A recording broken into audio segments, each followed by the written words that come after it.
Ողջույն, դուք դիտում եք առաջին լրատվականը, ես Ժիրայր Ոսկանյանն եմ։ Զրուցելու եմ Հայաստանի ազգային ժողովի նախագահ, քաղաքացիական պայմանագիր կուսակցության նախընտրական ցուցակի երկրորդ համար Արարատ Միրզոյանի հետ։ Բարի օր։ Շնորհակալություն, որ այստեղ եք։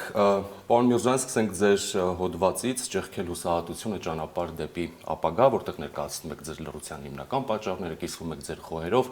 ապագայի տեսլականով եւ հոդվածում բոլոր էական հարցերի մասին ճշմարտությունները նշում եք, որ առանց ձեզ էլ բարձրաձայնվել են ու ոչ մեկ անգամ։ Կարող ենք փոքրինչ առարկայորեն խոսել ճշմարտությունների մասին, որոնք բարձրաձայնվել են, որոնք են դրանք եւ ում կողմից են բարձրաձայնվել։ Իհարկե բնականաբար նախ շնորհակալ եմ հրավերի համար։ Այո, ես 2-3 օր առաջ հոդված եմ հրապարակել, որտեղ անդրադարձել եմ ձեր նշած հարցերին, բավականին հպանցիկ իհարկե, որովհետև խնդրու առարկան կամ առարկաները շատ ավելի մեծաթիվ են, ծավալուն եւ խորքային, քան հնարավոր է լրջորեն անդրադառնալ մեկ հոդվածում, բայց փորձ եմ կատարել։ Ճշմարտությունները, որոնց մասին դուք խոսում եք, բնականաբար մեր ժողովրդին հուզող ամենայական հարցերի մասին, ճշմարտությունների մասին է խոսքը, պատերազմի, դրան նախորդած բանակցային գործընթացի, դրան հաջորդած իրադարձությունների, զուգահեռ գործընթացների, ներքաղաքական գործընթացների, զանազան մանրամասների մասին եւ այդ մասին ճշմարտությունները եւ Հայաստանի Հանրապետության վարչապետը եւ մեր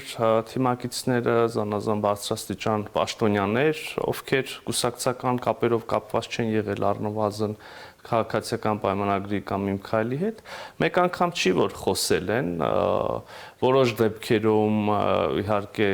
գաղտնիության որոշակի հանգամանքներ հաշվի առնելով ավելի պակաս, բայց հետզհետե գործընթացները այնպես զարգացան, որ այժմ արդեն գրեթե ոչ մի գաղտնի եւ չհրապարակված բան հանրությունից գաղտնի պահված բան չկա, այնպես որ ասվել են այդ ամեն ինչը, բայց ես կրկնում եմ, այդ ճշմարտությունները, գիտեք, այս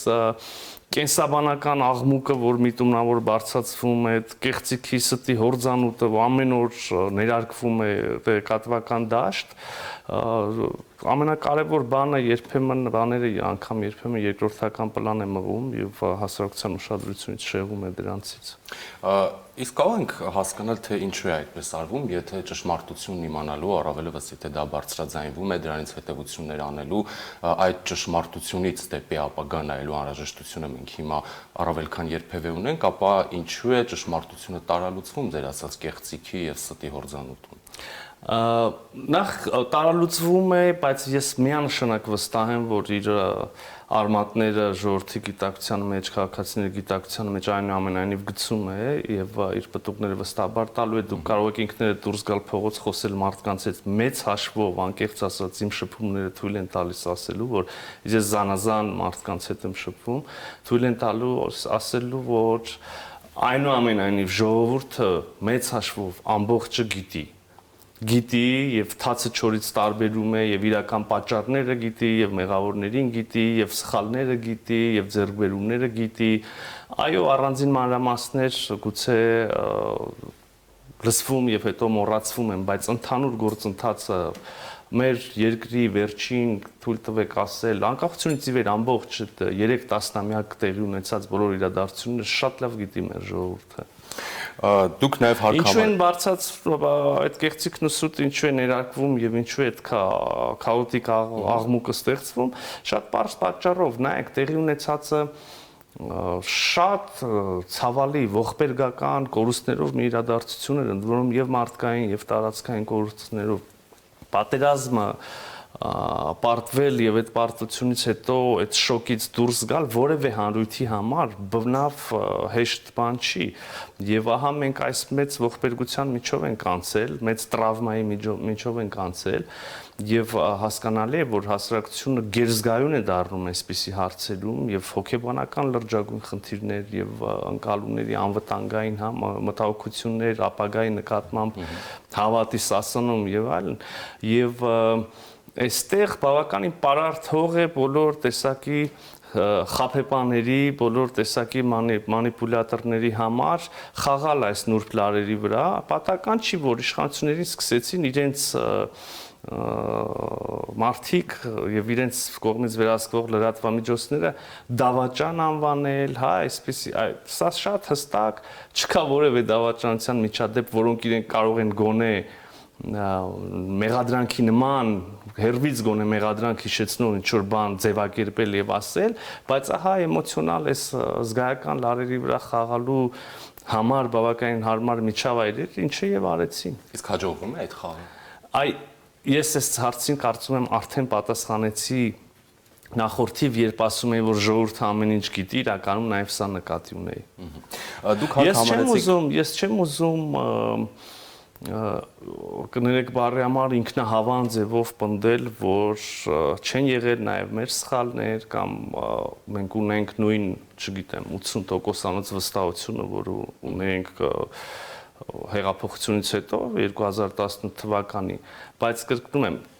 մի քանի օրից ընտրություններ մենք ինքներս կարծում եմ, որ կտեսնենք պատկերը։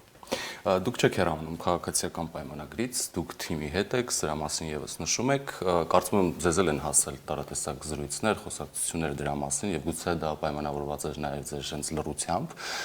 բայց ինչպես ասում են, առանց կրակ ծուխ չի լինում։ Ես չգիտեմ, սա ընդհանրապես ծուխ է թե ոչ, այո, ես քաղաքացիական պայմանագիր վարչության անդամ եմ, ես քաղաքացիական պայմանագիր կուսակցության նախընտրական ցուցակի երկրորդ համարն եմ, ես իշխող քաղաքացիական պայմանագիր կուսակցության մեծամասնությամբ ազգային ժողովի խորհրդարանի նախագահն եմ, կարծում եմ այս ամեն ինչը բավականին խոսում է։ Իրավիճակի ախտորոշումը եւս կարևորում եք արկա իրավիճակի դրա սթափ գնահատումը, որպեսզի մենք կարողանանք գտնել ճիշտ լուծումներ։ Տեղի ունեցած այդ արհավիրքից արդեն տևական ժամանակ է անցել, ամիսներ են անցել եւ արդյոք մենք կարողանում ենք իշխանությունը նաեւ կարողանում է սթափ գնահատել իրավիճակը եւ որը առավել կարևորն է այդ սթափությունը հաղորդել հանրությանը։ Հետաքրքիր էր հատկապես հարցի երկրորդ հատվածը, ընդհանրապես որևէ իրավիճակում ճիշտ կողմնորոշվելու համար նախ պետք է իրավիճակը հնարավորինս սթափ, հնարավորինս օբյեկտիվ գնահատել, որպեսզի հասկանալ եւ հնարավոր ճանապարհներ, ուժեղ թույլ կողմերը, որևէ սցենարի, հա, եւ հիմա էլ մեր համար առաջնահերթ է հասկանալ, որ ոլորտում ինչպիսի վիճակ ունենք եւ ոչ միայն առանձին ոլորտներում ընդհանրապես մեր իբրև ազգի, իբրև պետության հոգեբանական ընկալումների մակարդակում է թերևս այս ամենը։ Ես վստահ չեմ կարող պնդել, ինչքանով մեզ հաջողվում ճիշտ գնահատականը փոխանցել հանրությանը, կրկին հենց դրա համար են խորհրդարանական արտահերթ ընտրությունները, ժողովրդավարական հասարակության համար հասարակություններին հատուկ շատ կարևոր գործիք են խորհրդարանական արտահերթ հատկապես ընտրությունները, երբ որ կա քաղաքական ճգնաժամ, իսկ մենք ունեցանք ճգնաժամ պատերազմից հետո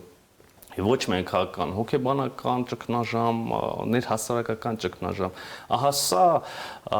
հաղթարելու լավագույն միջոցը եւ մարդկանց հարցնելու լավագույն ճանապարհը հենց արտահերթ խորհրդարանական ընտրություններն են եւ նորից մի քանի օրից մենք կհասկանանք որքանով է հաջողվել նախ մեզ հնարավորինս սթափ գնահատել իրավիճակը, հնարավորությունները, մարտահրավերները, որքանով է հաջողվել adekvat արձագանքել դրանց, եւ երկրորդ որքանով է հաջողվել մեզ քաղաքացիներին համոզել, որ մենք եղած պայմաններում արել ենք առավելագույնը եւ մենք կարող ենք շարունակել կամ իրավունք ունենք արդյոք շարունակել մեր սկսած բարեփոխումները։ Ընտրական գործընթացներից բնականաբար կխոսենք,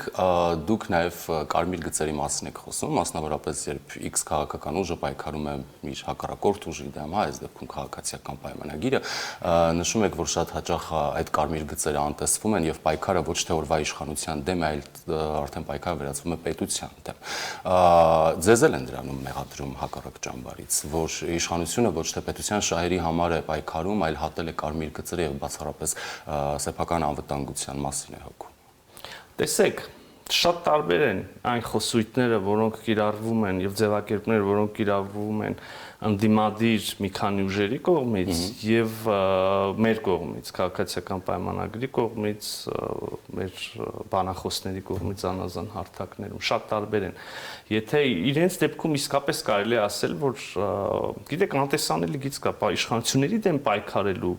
եւ արդեն այդ պայքարը պետության եւ ողջ հասարակության դեմ տանելու։ Ես կարող եմ ձեզ ասել, որ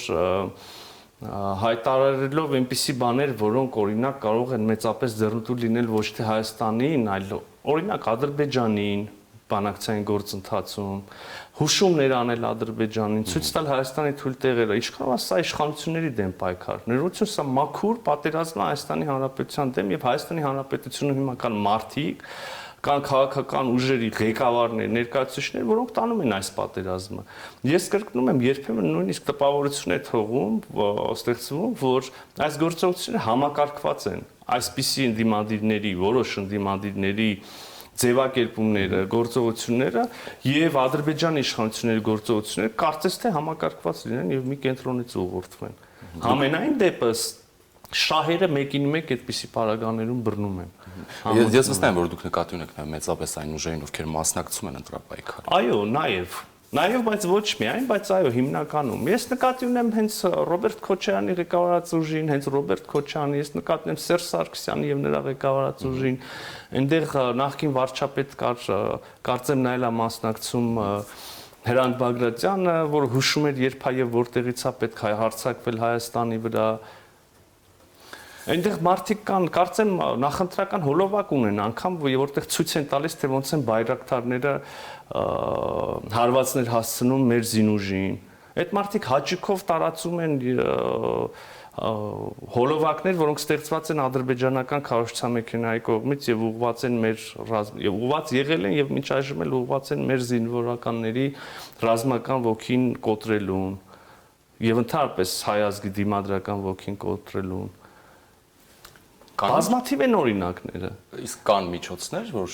ձեր ախտորոշած այս բոլոր խնդիրները, որոնք ուղիղ սպառնալիք են Հայաստանի Հանրապետությանը, նրա անվտանգությանը, հանրությանը, որպեսզի չզուգացվեն։ Այդ միջոցները իհարկե կան, բայց տեսեք, այստեղ շատ նուրբ հարց կա։ Պետությունը կարող է ամենախստագույն միջոցներով ուղղակի չեզոքացնել,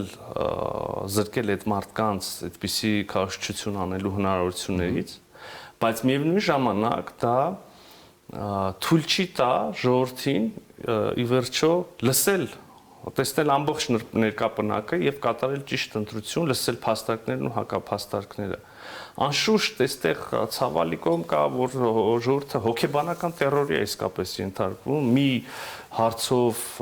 հանգուցալուծումը չտեսած, մի հարցով պարզաբանումները չտեսած, իրավիճակը չհասկացած նոր սարսափելի ինչ-որ իրականություն են ներկայացնում, բայց երևի պետք է միասին կարողանանք անցնել այս դժվար ճանապարհը եւ ավելի լավ է այսպես, քան կարծում եմ, եթե չգիտեմ, օրինակ երկրում լրատվամիջոցներ փակվեն կամ կուսակցություններ փակվեն կամ արգելվեն նրանց մասնակցությունը ընտրապայքարին։ Դուք այս հանգրվանում նշում եք, որ Հայաստանը երկու հնարավոր հետագա ճանապարհ ունի, դե բնականաբար առաջինը մի բառով ասած, չհանձնվելն է, առաջ գնալն է եւ որպեսզի չվերադառնանք անցյալ եւ երկրորդ ճանապարհը ճեղքել հուսահատության շղթան։ Առաջին տարբերակում դուք թվարկում եք բոլոր այն մեր իրողությունները, որոնք կային մինչեւ 2018 թվականը, որոնք Հայաստանի սոցիալ-տնտեսական, քաղաքական, հասարակական կյանքի կազմակերպման, այսպես ասած, կարևոր բաղադրիչներ էին դարձել ցավալիորեն։ Սակայն ինչ եք կարծում, հուսահատության շղթան հնարավոր է ճեղքել առանց ճեղքելու ձեր առաջին տարբերակը մատնանշած։ Ես նկատի ունեմ դրանում ռեֆորմները խորքային, որոնք Հայաստանում պետք է տեղի ունենային, նույն դատա իրավական համակարգում, արդարության վերականգնումը, որ ի վերջո մարդկանց ոտնահարված իրավունքները վերականգնվեն եւ այլն։ Այսինքն անցյալում տեղի ունեցած մեր դժբախտություններին չկարողանալով գնահատական տալ, ունենալ պատասխանատուներ եւ վերականգնել հասարակական արդարությունը, մենք նոր աղետների առաջ ենք կանգնել եւ փորձում ենք այս աղետից ճեղքել։ Տեսեք, իրականում դուք ձևակերպման սկզբում կարծում եմ մի փոքր շփոթեցիք այնուամենայնիվ, իրականում երկու տարբերակ կա։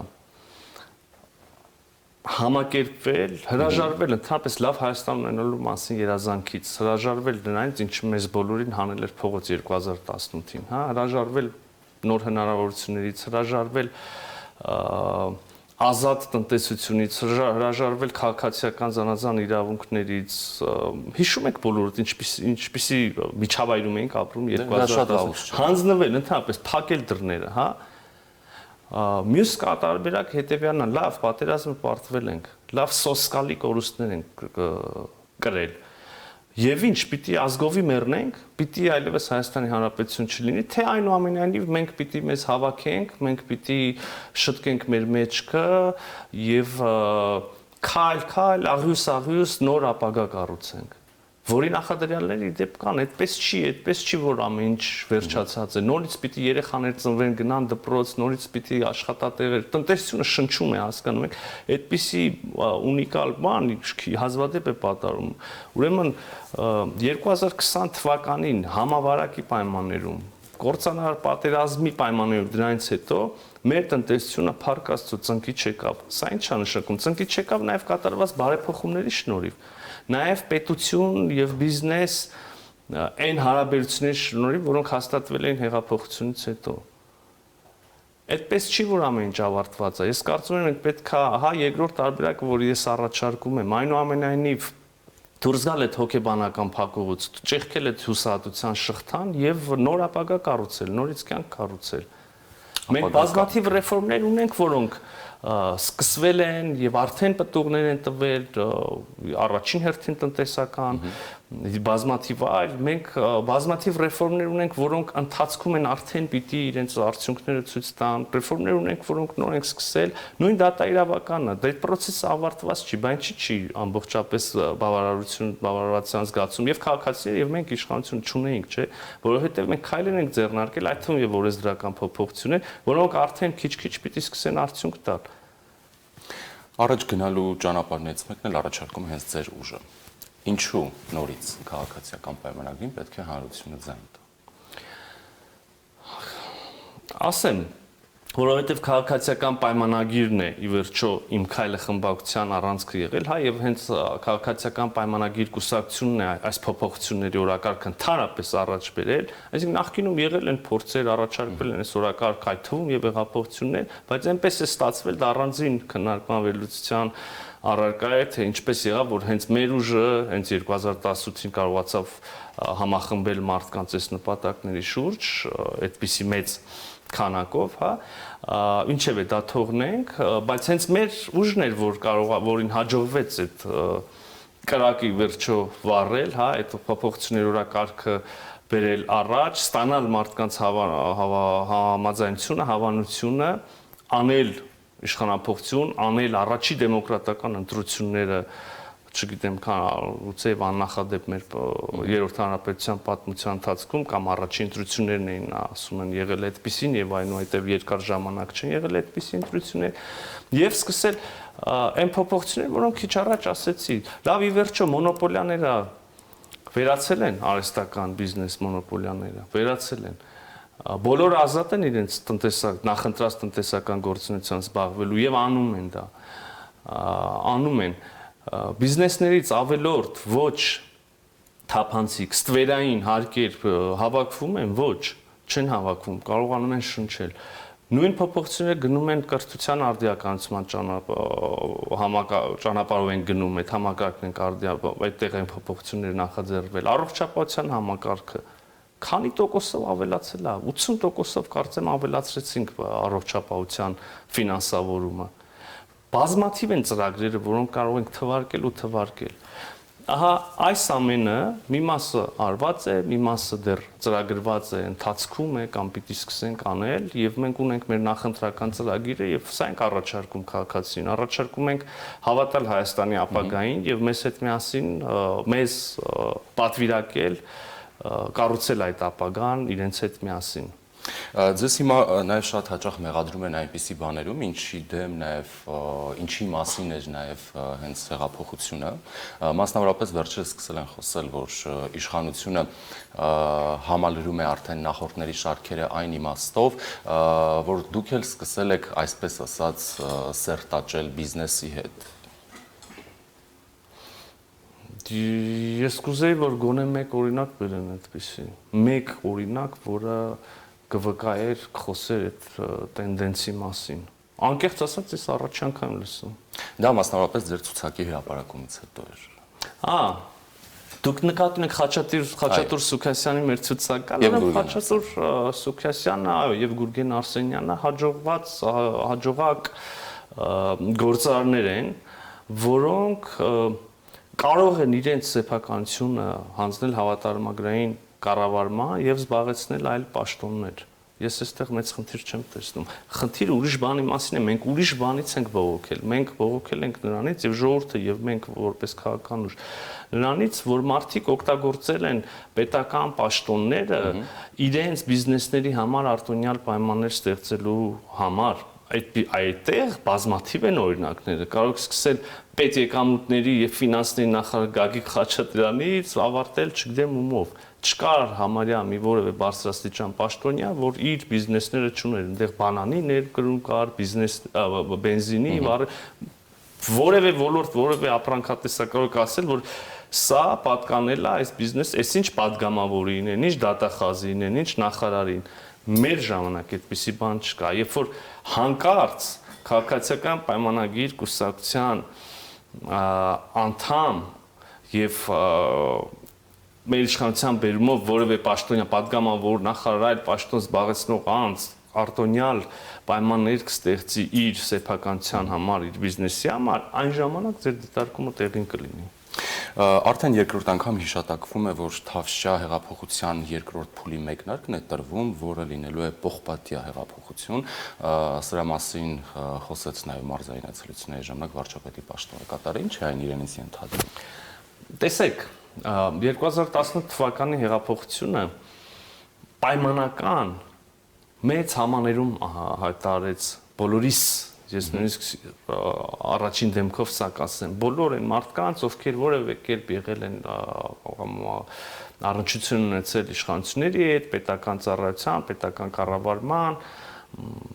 զինված ուժերի ղեկավարման, բոլոր ոլորտներում, որևէ կերպ այդ կառավարմանը մասնակցել են կամ առնչություն ունեցել այդ գործընթացին, ազգակցական կապեր ունեցել ինչ, եւ թույլ են տվել բաներ, որոնք այնքան էլ մեղմասած օրենքով թույլատրված չեն եղել։ Ահա այս բոլոր այն մարդիկ, ովքեր առնվազն բարեխղճորեն իրենց պարտականությունները աշխատանքային չեն կատարել, ահա այս բոլոր մարդիկ ստացել են երկրորդ հնարավորություն։ Մենք բոլորս իբրև քաղաքացի, ես այս օրինակ իդեպ կիրառելի է նոր սովորական 10000 դրամ վերցրած եւ այդ 10000 դրամի համար ընտրություններին որևէ ուժի ձայն տված քվեարկած քաղաքացուն դեպքում նույնիսկ կիրառելի է կամ այդ 10000 դրամ տվողին, հա։ Բոլորի համար հայտարարվել է այսպես ասած երկրորդ շանս, երկրորդ հնարավորություն։ Մենք բոլոր միասին պայմանավորվել ենք նորովի կառուցել ավելի լավ Հայաստան։ Մարդկանց մի մասը, ահա, այս հնարավորությունը լավագույնս օգտագործել է, այդպիսի բազմաթիվ լավ պաշտոնյաներ կան։ Մյուս մասը այնուամենայնիվ այսպես ատամները կրճտացնելով սպասել է, թե երբ է հնարավոր այս իշխանությունը մի քիչ սասանվի, ժողովրդականությունը գուցե մի քիչ նվազի, որպեսզի փորձ անեն վերադարձնել երկիրը հին բարքերին, վերադարձնել իրենց արտոնյալ կյանքը, չգիտեմ ինչերը, հա։ Հենց դրան էլ ականատես ենք լինում եւ Արցախյան այս պատերազմը եւ մեր կորուստները այդ մարդկանց համար ըստեյության լավագույն առիթը դարձան այս ալիքը բարձրացնելու, բայց վերադառնանք այդ Թավշյայի կամ Պողպատյա հեղափոխության ձևակերպումներին, ուրեմն տեսեք, այս շանսը, այս հնարավորություն չի կարող հավերժ տևել։ Ի վերջո պիտի մարդը որոշի, ուզում է, եթե ուզում է, ապա ուներ այդ հնարավորությունը։ Եթե ոչ, ապա ներեցեք, այդ հնարավորության դռները փակվում են եւ որևէ մեկը, որ այդպես պիտի ատամները կրճտացնելով սպասի հին բարքերի, կոռուպցիայի, թալանի վերադարձին, այդ մարդը որևէ կերպ չի կարող տեղ ունենալ։ Ոչ կառավարման համակարգում, ոչ տեղական ինքնակառավարման մեջ, ոչ որևէ այլ տեղ։ Այդպիսի մարդիկ, մանավանդ եթե օրենքի սահմանները, շրջանակները կհատեն, պիտի խստորեն պատժվեն օրենքի նախատեսած ձևով։ Այսինքն Պողպատյա հեղափոխությունը զուտ օրենքի գերակայություն է ենթադրում, ոչ թե վենդետաներ։ Ես ցավում եմ, ուղղակի այս մանիպուլյացիաների ողջ շղթայի մեջ, այո, գուցե դա էլ այդպես մեկնաբանվի։ Իհարկե խոսքը բնավ այդ մասին չի, ինչ վենդետաներ, քավլիցի։ Ինչ վենդետաներ, ինչ վրեժխնդրություն։ Խոսքը օրենքի դիկտատուրայի, օրենքի գերակայության մասին է։ Պարոն Միրզոյան, մենք արդեն մի քանի օր է ապրում ենք այս նախընտրական պաշտոնական քարոզարշավի մեջ, ձեզ առհասարակ տրամաբանություն քարոզարշավի, ինչ է հուշում, դեպի ուր է այն գնում, հաշվի առնելով, որ կան նաև ուժեր, նույն Ռոբերտ Քոչարյանը օրինակ, որ հայտարարում է, որ հանկարծ իշխանությունը չփորձի ինչ-որ բան այնպես չանել, խոստանալով ձեզ հետընտրական զարգացումներ, մի ուրիշ ուժից գուժում են, որ սա վատագույն ընտրություններն են լինելու եւ հնարավոր են քաղաքացիական բախումներ, ընդհանուր քաղաքացիական պատերազմ, ներկա տրամաբանությունը ինչ սկսել է ընտրարշավը, ձեզ ինչ է հուշում, ուր է այն տանում։ Գիտեք, երբեմն աբսուրդի է հասնում, ուրեմն գողերն ու ավազակները խոսում են, որ այս իշխանությունները թալանում են։ Ընտրակեղծարները խոսում են այն մասին, որ այս իշխանությունները պատրաստվում են ընտրություններ կեղծել։ Այդ ուժերից մեկը, կարծեմ դա բան առաջին նախագահն էր ասել, չէ՞, ինչ որ դուք հիշատակեցիք, որ վատագույն ընտրություններն են լինելու։ Թող խնդրում եմ այդ մարդը եւ իր համակիրները հիշեն 1995 եւ 96 թվականի ընտրությունները, երբ որ մենք 91 թվականից հետո անկախությունից հետո դեմոկրատական ընտրություններ ունենալուց հետո առաջին անգամ մարդկանց պատկերացումներն ու երազանքները փշրվեցին այդ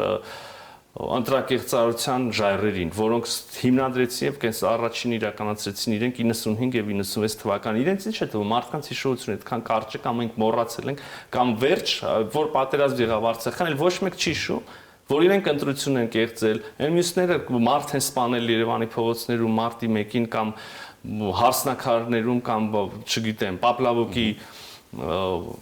սանհանգույցում։ Դուք կարևոր դիտարկում արեցիք, պատերազմ է եղել, ուրեմն թող ոչ մի բանով ներողություն ես ավարտեմ, եթե թույլ կտաք, ոչ մի բանով թող չսպառնան, ուրեմն այո, ընտրապայքարը եւ քարոզարշավը եւ ձևակերպումները բավականին կտրուկ են եւ թեժ են։ Մի կողմից սա լավ չի, որովհետեւ այնուամենայնիվ ցանկալի կլիներ ունենալ քաղաքական բանավեճ քաղաքական բովանդակության շուրջ, մի քիչ այլ տերմինաբանության, բայց մյուս կողմից գուցե բարին էլ է սա եւ պիտի արդեն վերջնականապես գծեր քաշվեն։ Այդ մերժվածների կույտը ընդհանրապես նետվի պատմության աղբանոց։ Իրավունք չունեն, տեղ չունեն նրանք այլևս հայկական իրականության մեջ, որքան էլ որ իրենց միլիոնների հաշվին փորձեն մի քանի հոգի հավաքել իրենց կամ իրենց շտաբերի շուրջ եւ ինչ որ շարժման կամ զանգվածային բանի իմիտացիա ստեղծեն։ Ոչ մի աջակցություն էլ չունեն եւ արդեն կտեսնենք ընտրություններին։ Պարոն Միրզոյան, դուք նկատեցիք, որ եթե ինչ է պատերազմ եղել, ուրեմն նախորդ հանցագործությունները, ընտրակեղծարարությունները, ձեր հիշատակած մարտի 1 եւ այլն, դրանք այսպես ասած չեն արդարացվում, բայց կան նաեւ ուժեր, ընդհանուր միջև նախկին իշխանության ժամանակ կարևոր պաշտոններ զբաղեցրած անձինք, ովքեր իրենց խոսույթում նաեւ կարող են կիրառել ու ասել, հա դե լավ, կար կոռուպցիա, ընդունում ենք, բայց չկար պատերազմ, ինչու է մեզանում հավասարության նշան դրվում։ Կրկին կեղծ ու մանիպուլյացիոն հնարք է սա եւ ժողովրդին մոլորեցնելու մի փորձ։ Ուրեմն Ղարաբաղյան բանակցությունների գործընթացը իր երկու հնարավոր լուծմամբ խաղաղ կամ պատերազմական արկա է եղել մշտապես զուգահեռ հայաստանյան կյանքին։ Եվ ու շուտ երկու հանգուցալուծումներից մեկը պիտի լիներ, հա։ Սրան զուգահեռ Հայաստանը կարող էր ունենալ չթալանվող տնտեսություն, ունենալ ժողովրդավարություն, ունենալ ազատ մրցակցային տնտեսություն ի վերջո, զարգացնել կրթությունը։ Գիտեք, որպես հակափաստար կարող են ասել, բայց զուգահեռ թեմա եմ ես հիմա գնում, որ քանի դեռ այդ բան հարցը լուծված չէր կարող բանակի հաշվին զարգանալ օրինակ գիտությունը, բայց հիմա արդեն թվեր են հրապարակվում միջազգային նույնիսկ կազմակերպությունների կողմից, որոնք ցույց են տալու, որ բանակին հատկացված հատկացումները, ֆինանսավորումն էլ շատ հեռու է եղել ցանկալից։ Գոնե դա արած լինեին, կիմանայինք, որ հանուն անվտանգության մի բան արել են, բայց այդ մարդիկ գնացել են 20-25 տարի բանակցել են մի տրամաբանությամբ, մի բանի շուրջ։ Ինչպես ինչ պայմաններում պիտի վերադարձվեն Ադրբեջանի 7 շրջանները, ադրբեջանցի, այսպես կոչված փախստականները վերադառնան Ղարաբաղ, Արցախ, իսկ Արցախի Կարգավիճակն էլ մնում էր ինչ որ անորոշ ապագայի հանրակրվեի հարց։ Մեծ հաշվով սա է եղել այդ բանակցային գործընթացը։ Տարիների ընթացքում տարբեր դետալներ ավելացվել են, պակասացվել են, օրինակ սկզբից 5 շրջան տալ, հետո 2 հանրակրվեն լինի 10 տարուց թե 25, այս կազմով թե են։ Մի ընթացք անգամ Մեղրի են քննարկել, Ռոբերտ Քոչարյանը քննարկել է Մեղրիի միջանցքի հավանականություն Ադրբեջանի համար Մեղրի Ադրբեջան-Նախիջևան կապի, ինչը հիմա երազում է Ալիևը եւ անընդհատ ամեն օր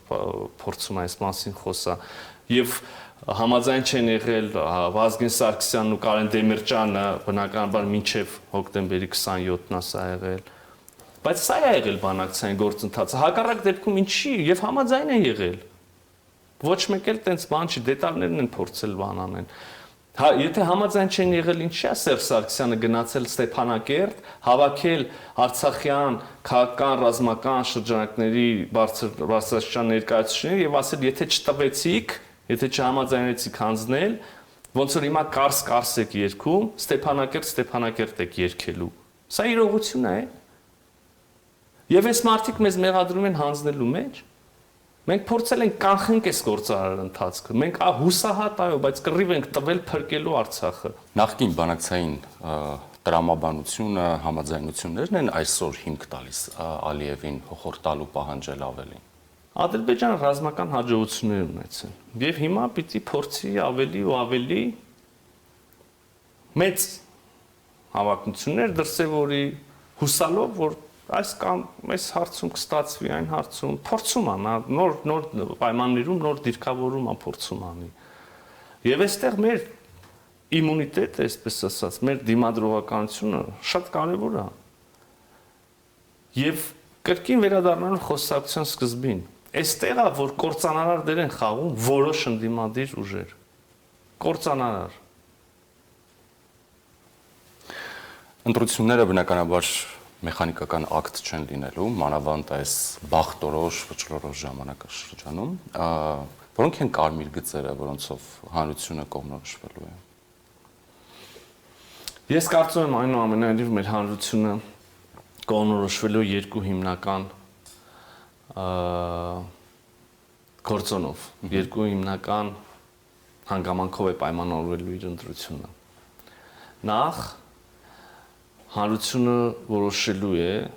թե իր համար, իր կարծիքով, իր պատկերացմամբ ներկայացող հավակնող ուժերից որն է, որ ազնվորեն ցանկանում է զարգացնել Հայաստանը, Հայաստանի տնտեսությունը, կրթությունը, առողջապահությունը, բոլոր ուղղությունները, եւ բարեփոխելու զինված ուժերը, ունենալու արդիականացված բանակ եւ այլն։ Եվ երկրորդ գործոնը ուժերից որն է, որ կարողանալու է միջազգային բանակցային գործընթացում եւ նորից զինված ուժերի բարեփոխումներով ավելացնի, մեծացնի, ապահովի Հայաստանի պաշտպանունակությունը։ Այս երկու հանգամանքն են պայմանավորելու հիմնականում իմ կարծիքով ընտրողի որոշումը։ Ընտրությունները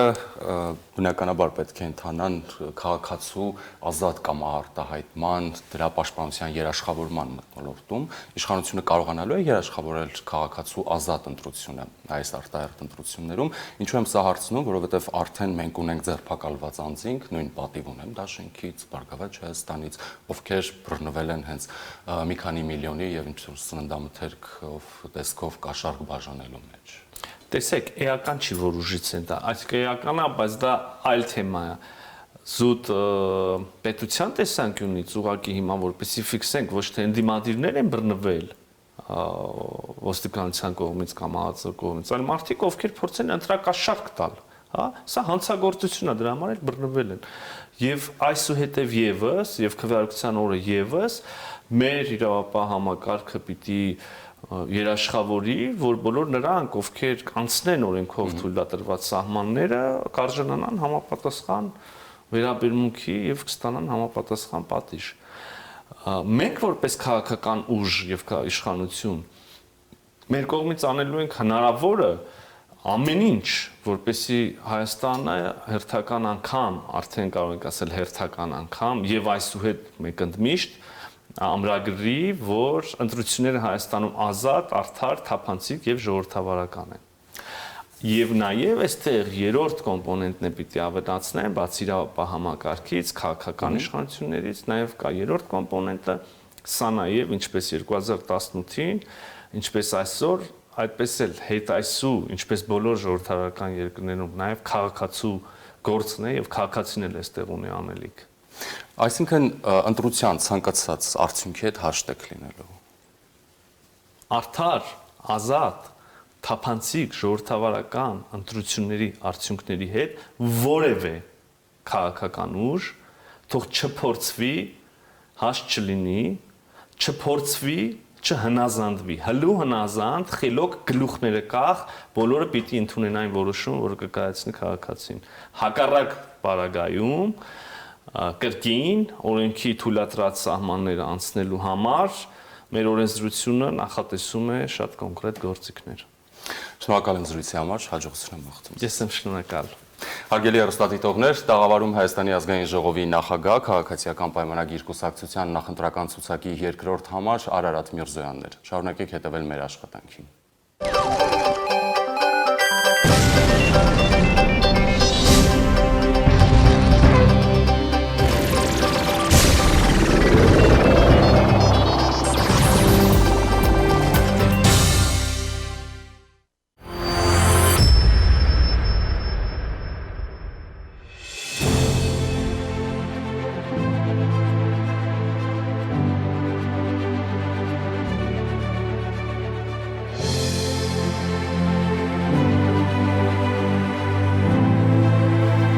Անցյալ վերադառնալ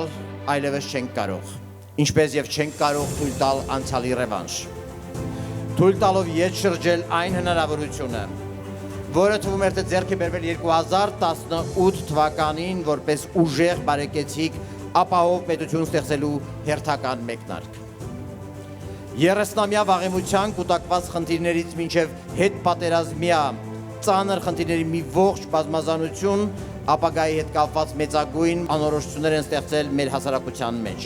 Մենք այլևս այս խնդիրները չլուծելու կամ դրանց լուծումը ապագա տեղափոխելու իրավունքը չունենք։ Մենք այլևս ձախողումը ըստ որում կյանքի բոլոր ոլորտներում մեր կենսակերպը դարձնելու իրավունքը չունենք։ Մենք այլևս պատերազմում եւս մեկ սերունդ մատաղ անելու իրավունքը չունենք։ Հայաստանը բովանդակ հայություն աշխարհում կանգնած ենք այսօր շրջադարձի առաջ կամ Հայաստանը կլինի կամ գողապետությունը խժռելու է Հայաստանը, բայց քանի որ Հայաստանը հավերժ է, հետևաբար մեռնելու է գողապետությունը։ Ձեր առջև կանգնած է մեր ժողովրդի եւ Հայաստանի նոր քաղաքական կյանքի բնական օրգանական հյուսվածք։ Հունիսի 20-ի ընտրությունները Հայաստանի կյանքի եւ ապագայի ընտրության հարց է։ Այստեղ մեր հոգիները պարիսպ են գրանիտի։ Այս նույնը վերաբերում է գողապետությանը։ Չեք անցնելու, քանի որ այսօր Հայաստանի երկնակամարում կանգնած է բացառապես հայ ժողովրդի հետ դաշինք ընկած Չիրինյան Բաբաջանյան ժողովրդավարների դաշինքը։ Ես գտնում եմ, որ ամեն ինչ որ պիտի արվի Հայաստանում, դա կլինի շինարարություն, թե դա կլինի ինչ կարգի բարեփոխություն, դա պիտի լինի ոչ ժողովրդի արյան, արդյունքի եւ ունեզրկման հաշվին։ Այդպիսի շինարարությունը եւ այդպիսի բարեփոխումները ոչ մեկին պետք չեն։ Վեյտինգը պարտադիր է Հայաստանում, որպեսզի մենք վերջնականապես լուծենք մեր խնդիրները դատարանի հետ։ Ես սիրում եմ փաստաբանի աշխատանքը, բայց ես կարծում եմ, որ այլևս ի վիճակի չեմ աշխատելու այն համակարգի հետ, որը կազմավորվել է գողապետների եւ թալանչինների ցանկության վրա։ Այս դաշինքը ինքը աշխարհայացքով հայամետ է, իսկ գործունեության եւ քաղաքական դիրքորոշման իմաստով բացառապես Հայաստանակենտրոն։ Ալիևը ստեղծեց բանակ, վերազինեց տնտեսություն, վերակազմեց արդյունաբերություն, ունեցավ Բայրակտար, սրանք ունեցան հեռուստաընկերություններ, կայքեջեր, հայոյանք եւ հայ ժողովրդի լեզվի եւ մշակույթի աղջատում։ Ինչպիսին իրենց ուղեղներ, այդպես է փորձում են հայ հասարակությունը։ Մենք վերականգնելու ենք, փորձելու ենք մեր ժողովրդին վերադարձնելու իր արքետիպը, որի վրա նա կանգնած է լինելու վստահորեն շարժվելու դեպի ապագան։ Առաջիկա ընտրություններին ընտրելու ենք Հայաստանի Հանրապետության եւ կայսրության միջև։ Ըստ էության տեղի ունենալու անկախության հանրաքվե, ինչը կայսրությունը ամեն կերպ փորձելու է կանխել։ Կամ դառնում ենք կայսրության կամակատար գործող իշխանության եւ Քոչարյանի գլխավորած հանցագործ բանդիտներից բաղկացած ռուսահպատակ ուժերի գերին ու կուլ գնում ռուս-թուրք-ադրբեջանական կոալիցիային, կամ դրսևորում ենք սուբյեկտայնություն եւ այս բախտորոշ ընտրությունների միջոցով ձևավորում կառավարող Հայաստանակենտրոն նոր ուժ եւ մասնակցում տարածաշրջանում Հայաստան, Վրաստան, Արևմուտք նոր կոալիցիայի ձևավորմանը։ Կովկասում պարտվածը Ռուսաստանն է։ Արցախյան պատերազմում պարտվել է Ռուսաստանի դաշնակիցը։ Հայկական պետականությունը, քաղաքական ուժերը պետք է այսօրվանից մտածեն, թե ինչ են անելու վաղը, եթե մեր դաշնակիցը նրա տարածաշրջանային շահերը Թուրքիայի հետ որոշեն սանձազերծել ավելի հզոր ծրագիր Հայաստանի եւ տարածաշրջանի դեմ։ Որպեսզի հայկական պետականությունը մտածի այդ մասին, պետք է ձևավորվի այդ ուղղությամբ մտածելու միջավայր եւ այս իմաստով մեր ժողովրդավարների դաշինքը այդ միջավայրը ձևավորելու առաջամարտիկն է։ Հեղափոխության ամենակարևոր նվաճումը ժողովրդավարությունն է։ Ժողովրդավարությունն է, որն ամենամեծ պաշտպանության կարիքն ունի այսօր։ Եվ մենք Շիրինյան Բաբաջանյան դաշինքը հանդես է գալիս Հայաստանի ժողովրդավարության, ազատությունների պաշտպանության ամուր դիրքերից։ Հայաստանում արդարության հաստատումը կարևոր առաքելություն է։